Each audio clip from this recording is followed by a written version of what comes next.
Pluto பற்றி பேசணும். இப்போ வந்து நீங்கள் பார்த்தீங்கன்னா நம்ம புதுசாக இப்போ கொஞ்சம் காலத்துக்கு முன்னாடி ஒரு 30-40 வருஷத்துக்கு முன்னாடி என்ன பார்த்தோன்னா எய்ட்ஸ் பார்த்தோம்.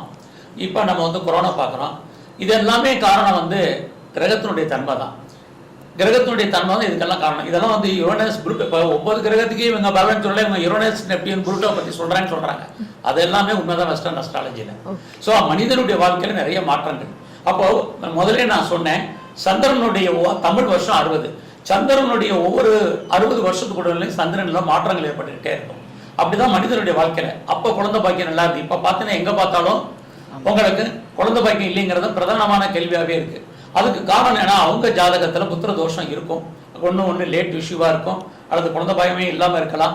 அதை தான் நான் முதல்ல மேரேஜ் பண்ணும்போது அடுத்த கேள்வியே அவங்களுக்கு குழந்தை இருக்கா, கன்சீவ் ஆகிறதுக்கு பாசிபிலிட்டிஸ் இருக்கா, குழந்தை இருக்குன்னா எப்போ இருக்கு, இது எல்லாமே மேரேஜ் பொருத்தம் பார்க்கும்போது இதெல்லாமே பார்த்துக்கிட்டே தான் சைமல்டேனியஸாக வரணும்.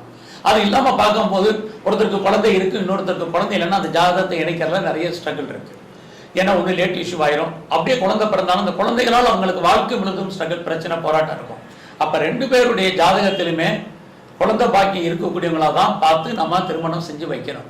அதுலேயும் நம்ம வந்து கவனக்குறைவாக இருக்கிறதுனால தான் இந்த மாதிரியான லேட் இஷ்யூ ஆகிறது, குழந்தை இல்லாமல் போகிறது, குழந்தைய பிறக்காமல் போகிறது, மெடிக்கல் ட்ரீட்மெண்ட் போகிறது, அப்படிலாம் அடுத்தடுத்து அவங்க ப்ரொசீஜர் பண்ணுறதுக்குரிய காரணம் தான். இங்கே பாருங்க, பேசிக்கலி எல்லாமே அடிப்படை வந்து ஜாதகம் தாங்க. உங்களுடைய ஜாதகமாக இருக்கட்டும், என்னுடைய ஜாதகமாக இருக்கட்டும், கேமராமேன் ஜாதகமாக இருக்கட்டும், யாருடைய ஜாதகமாக இருந்தாலும் நம்முடைய ஜாதகம் நம்மளை இயக்கி கொண்டே இருக்கும். நாம இயங்குறதே கிடையாது, நான் செஞ்சேங்கிறதுக்கே வழியே கிடையாது, நம்மளை இயக்குறதுக்கு கிடக்கும். அப்போ குழந்தை பாய்க்குமோ அவங்க ஜாதகத்தில் இருந்தால் மட்டும்தான் அவங்களுக்கு குழந்தை கிடைக்குமே ஒழிய, இல்லைன்னா அவங்க எத்தனையோ பேர் எங்கிட்ட ஜாதகம் பார்க்க வராங்க, குழந்தைய பார்க்க பற்றி நம்ம சொல்கிறோம், நான் பண்ணா ட்ரீட்மெண்ட்டே இல்லைன்பாங்க. ஆனால் எந்த கோயிலுக்கு பரிகாரம் பண்ணியிருக்காங்கன்னா கிடையாது. ஒரு 10 லட்ச ரூபா செலவு பண்ணியிருப்பாங்க, வந்து இங்கே உட்காந்து ஹாஸ்பிட்டல் வருவாங்க, டாக்டர் வருவாங்க, குழந்தை இல்லை, ட்ரீட்மெண்ட் எடுத்தும் சக்ஸஸ்ஃபுல் ஆகலைன்னு சொல்லுவாங்க. ஆனால் ஏன் சக்ஸஸ் ஆகலை, ட்ரீட்மெண்ட் எடுத்தும் சக்ஸஸ் ஆகுமான்னு முதல்ல நீங்கள் பாருங்க. இல்லைன்னா நேராக அடாப்டட் சைல்டுக்கு போங்க, அதுவும் இல்லைன்னா அமைதியாக இருங்க, அவ்வளோதான். ஸோ இங்கே தான் இதுக்கு மெயினாக இருக்குது. மெயின் சுவிட்சே நம்ம ஜாதகத்துல தான் இருக்கு. நமக்கு அந்த பாக்கியம் இருக்கா, குழந்தைக்கான பாக்கியம் இருக்கா, அது சொல்லக்கூடிய கட்டம் பிளேஸ் எது? அது எல்லாருக்கும் தெரிஞ்ச விஷயம் தான். ஜோதிட சாஸ்திரத்துல 5ஆம் இடம் நமக்கு பிறக்கக்கூடிய குழந்தைகள். பொதுவாகவே ஒரு ஆணாக இருக்கட்டும். ஆனா அதனாலதான் ஜோடியாக்கள் 5வது ராசி லியோ சிம்மமா வச்சாங்க. சூரியன் தான் நமக்கு எல்லாம் தெரியும், உலக உற்பத்திக்கு காரகன் சன்னு தான், சூரியன் தான்.